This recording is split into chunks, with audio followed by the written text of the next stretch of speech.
Hello, so this is what I've built to simulate the dial-up experience of the 90s. Let's take a look at the various components. Here we have our very messy workbench, arrayed with a variety of fascinating things. We have a Palm M505 with a Palm modem. We have a classic iBook clamshell G3, an iBook G3 white. I even have this old fossil here. This is a Sharp Mobilon HC4100, powered by a MIPS R4000 reduced instruction set computing or RISC processor. It was known as a Microsoft HPC or handheld PC. Now it does have a PCMCIA card slot, but most importantly it has this XJack style 33.6 data fax modem. I had one of these back in the 90s and used it to dial up BBSs and the internet, things like that, back when we actually did that sort of thing. I think I've removed the batteries from this one. That's why it's not powering on. Okay, so the first thing that I had to do was to emulate or find a way to recreate the so-called POTS, or plain old telephone service. In other words, the thing that back in the day, you plugged your little telephone cable into the wall, you plugged the other end into a handset, you lifted the handset, you got a dial tone, and you placed a call. That's where this comes in. This is the Cisco, I believe it's the SPA112, and it is called a VoIP ATA, or a voice over IP analog telephone adapter that allows you to use the classic analog telephone handsets with modern VoIP service. Now, this particular model has the ability to be configured to where you can dial from line 1 to line 2. And that's what we need, because it provides the 48 volt line level voltage to simulate the telephone network. It provides an artificial dial tone that modems will recognize, and it acts as our intermediary so that we can actually call something and have it ring. The next problem that I faced was that on this side of the room in my man cave, I only had one network cable, and I did not want to run another one, and it was going to my handy-dandy Wi-Fi adapter here. So I found this in my bag o' stuff. I had to use this in a data center once. This is a 3-port USB-powered switch, currently powered by this solar battery, and so far it must not draw very much current at all because I fully charged the battery. This has been running for more than 24 hours now, and it hasn't even touched it, so I think we're good there. And I had one of these laying around as well. Now, this is a second generation airport, as I believe the first generation, the gray one, will do this as well. But this is the white UFO. You can see it happily blinking away there. Now, the reason for these older airports is that it supports point-to-point protocol, dial-up networking, so I can plug a telephone line into it. I can actually plug in the SPA122 for pass-through, and then I can plug in my actual network. Another great advantage to having one of these around, if you have a computer like this, is that these airport cards don't support WPA in any way, shape, or form. Modern routers often won't allow you to select WEP, and WEP is widely insecure, so you don't want that all the time anyway. This is my WEP Wi-Fi adapter for computers that do support Wi-Fi. It also happens to double as my ISP for computers that don't support Wi-Fi, like the Palm Pilot, a PowerBook 180, or that thing. It's time to get that full 1999 experience. Now, many of you have probably done this at one point or another, and I wish I had a tripod. I am by no means a professional YouTuber, and these clamshells can be very heavy. Let me just grab the lid here. There we go. So, booting up your computer, and you want to get on the internet. Well, step one, we gotta wait for this thing to boot up. And you know what? For a piece of 23-year-old technology, 22-year-old technology, it actually runs pretty quick. It's actually a fair bit faster than the white iBook for some reason, and the white iBook's got almost a gigabyte of memory, and this is, I think, 32 or 64 megabytes. You know what, while we're waiting, let's just go ahead and pop open the white iBook as well and get it booting up.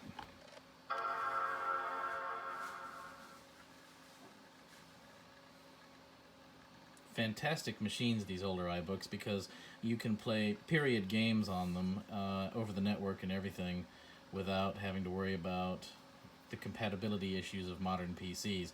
I actually have LAN parties with these where I play Duke Nukem 3D, it was called Zone Raiders, an old Virgin Interactive Entertainment title. And one of these will eventually belong to my daughter. It's going to be probably her first computer. I'll give her a copy of Code Warrior or something so she can learn to program on it. And for some reason that has escaped me, I wasn't patient enough. There's our control strip. So first of all, we want to make sure that airport's off, and it is. And we're going to take our handy dandy telephone line here and plug it into the slot as indicated. There we go. And we go to the old Apple menu, control panel, remote access. Here we are at the remote access or dial-up internet screen in Mac OS 9.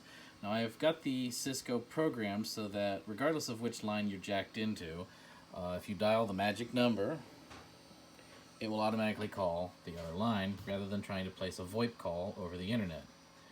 If Cisco knows one thing in this world, it's how to route stuff. Anyway, we will go ahead and hit connect, and in a moment you'll hear those wonderfully classic 90s dial-up sounds.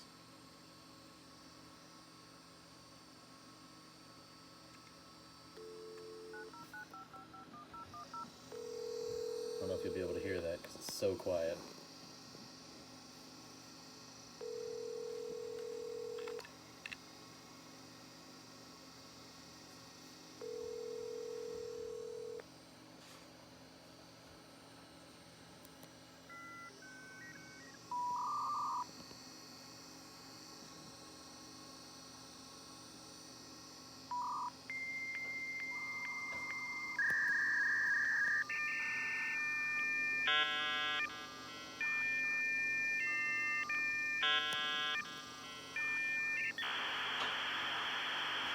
Sounds like it struggled to handshake there. And that is one of the side effects of going through one of these. You can only ever achieve 33.6 or V.34, which actually comes out to 32 or 31.840 bits per second. We can see it's authenticating there after having successfully handshaken. And there we are. So we're actually a little slower today at 31,200 baud rate. Alright, so now all that remains is to test our internet connection. So we'll pull up the Macintosh applications, which Mac OS 9 handily includes Internet Explorer 5. We're going to get a certificate failure because Apple's website is HTTPS now, as is most of the internet. So we're going to go to Google, which will make the exception for us for the SSL. Those halcyon days of the 90s, waiting for images to download and pages to paint. But alas, there it is. We have dialed up the internet in the year 2021 through fake telephone system to a fake ISP, and here we are. So our next step would be to disconnect. So we can go up here to the, I can figure it out here.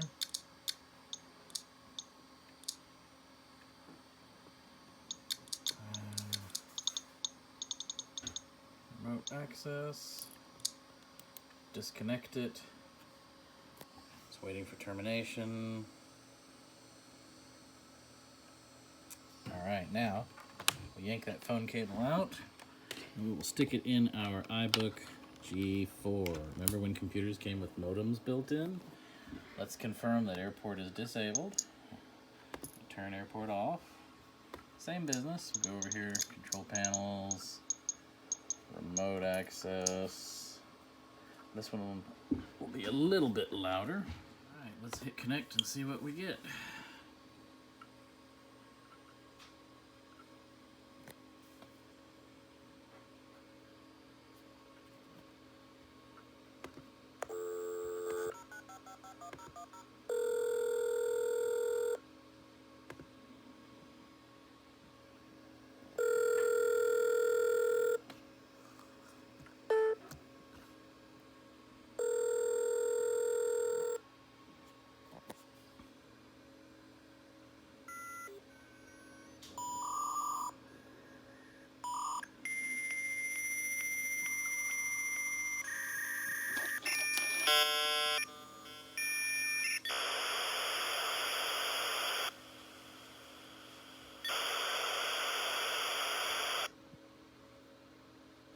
31.2. Well, not too shabby. And for older, we are. We've got it connected.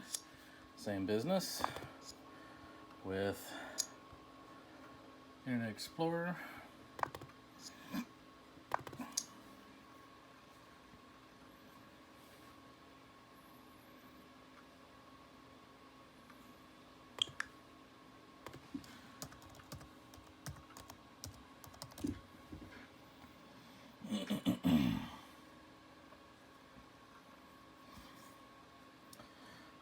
Yeah, the days of waiting for images to load, as I mentioned. But there we go. And we'll just disconnect.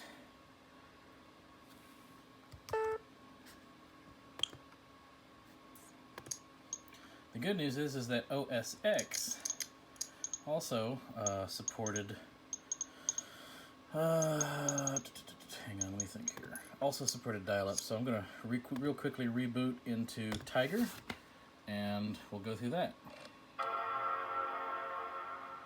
here is OS X Tiger, and having pre-configured it, I've already got a little modem connectivity button right there. I'll go ahead and turn airport off, and we should be able to connect.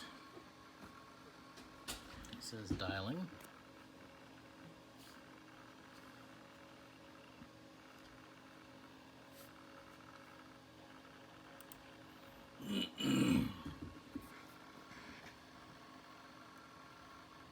Might take it a minute.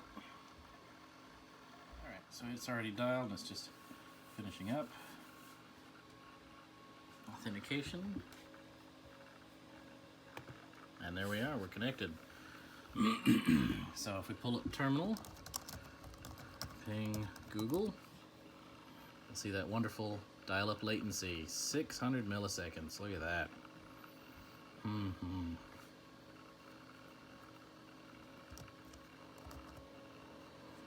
There we go. So I'm gonna hopefully use this with older systems. I've got a bunch. I've got a Toshiba Tecra right there, got a bunch of old Macs over here, a basket of PDAs, a couple of Newtons, and some other stuff.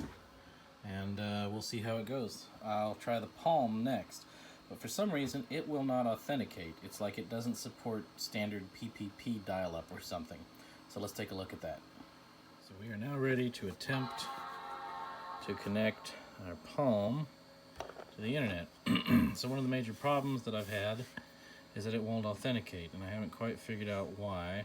I never used these. Well, I used one of them a long time ago. I've tried the service Unix, the service Windows Remote Access Service. I would think that pure Unix would be the simplest PPP connectivity method, but this is all it does.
That's as far as we get, and it'll eventually time out after 1 minute.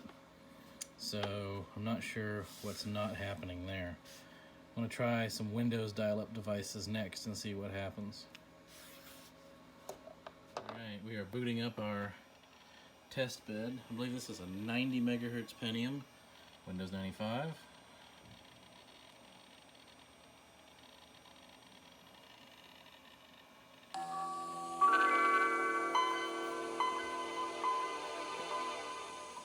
This laptop predates the Windows key, because there is not one.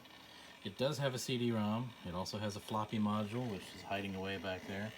And this one actually has two PCMCIe ports, but no card bus support. So this one's a little bit more flexible than most. But most importantly, it has a modem. So let's see what we can make it do. Alright, here goes nothing. I've already configured dial-up networking, and we're going to try to dial up.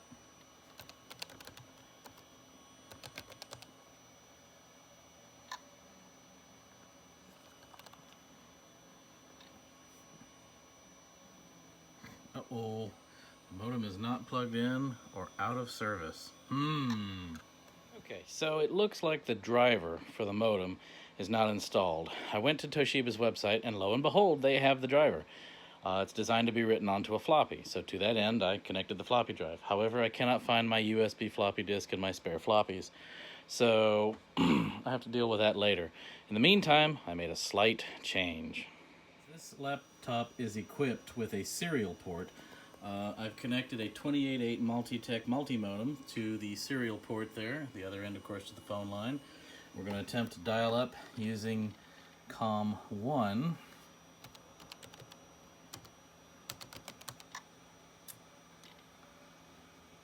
Let's see here.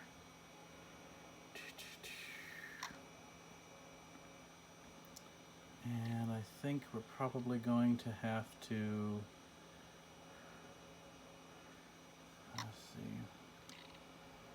alter the properties here. Yes, so we're going to have to connect using a different modem. This is a COM2 thing, so I'm going to have to configure a new modem. A thoroughly nerve-wracking session of Windows auto-detecting the hardware. I now have a Multitech multi-modem configured on COM1, so let's see if we can make this thing sing the song of our people. Okay.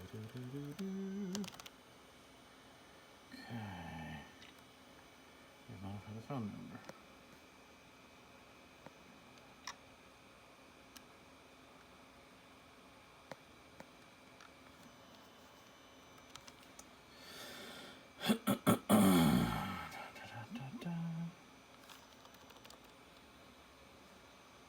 Doesn't seem to care.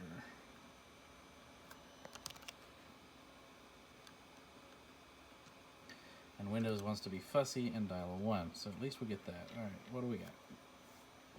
Ooh, we got lights. We got sound. Uh-oh, it didn't do something right. Let's try that again.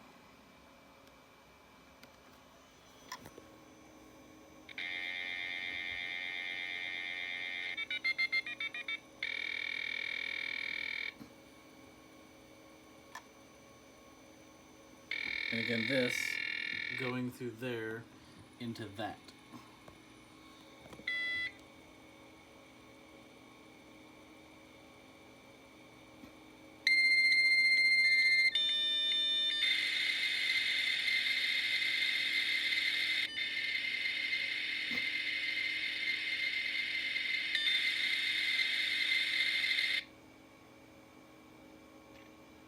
Yeah, baby, we got lights. We're verifying a username and password now.